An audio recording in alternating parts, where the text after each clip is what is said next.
Jésus lui dit: « Je suis le chemin, la vérité, la vie.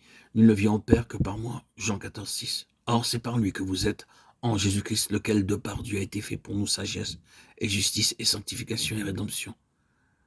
1 Corinthiens 1,30. Quand Christ, votre vie, paraîtra, alors vous paraîtrez aussi avec lui dans la gloire. Colossiens 3,4. L'Éternel est ma lumière et mon salut. De qui aurais-je crainte? L'Éternel est le soutien de ma vie. De qui aurais-je peur? Psaume 27, 1. Christ est la finalité de Dieu et aussi l'agent de Dieu. L'aboutissement de toute activité divine, c'est Christ. Et le moyen pour y parvenir, c'est aussi Christ.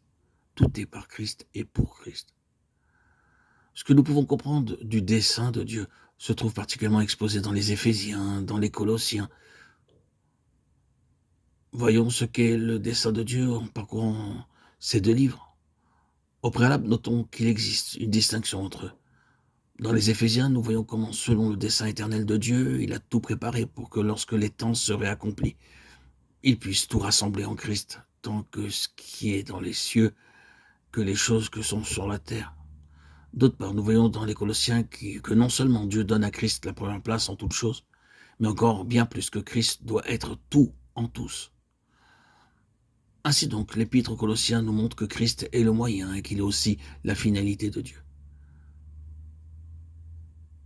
La finalité de Dieu, c'est de donner à Christ la première place en toutes choses.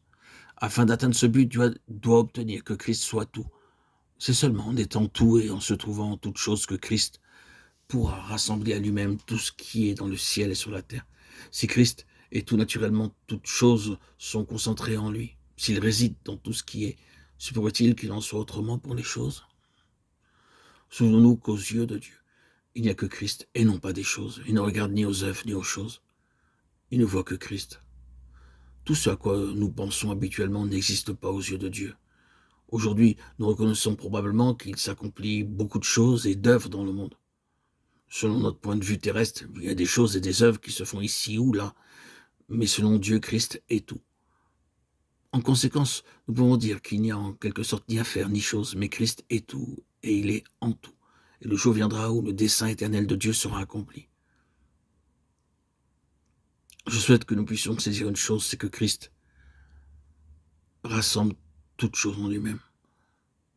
Cela s'accomplit déjà aujourd'hui dans l'Église, ce ne doit pas être quelque chose qui se fera seulement dans le futur, ou qui sera vrai lorsque le dessein éternel de Dieu sera finalement accompli. Dieu veut ouvrir nos yeux pour nous faire voir que dans l'Église, Christ est à la fois dans les affaires et les choses. L'Église commence à le comprendre et commence à vivre dans ce domaine spirituel. Si l'Église voit toujours des choses et des œuvres, cela prouve simplement qu'elle n'a pas encore vu Christ. Bien entendu, les choses et les œuvres auxquelles nous faisons allusion ne se rapportent pas simplement à ce qui est dans ce monde, mais il s'agit particulièrement de ce qui est du domaine spirituel.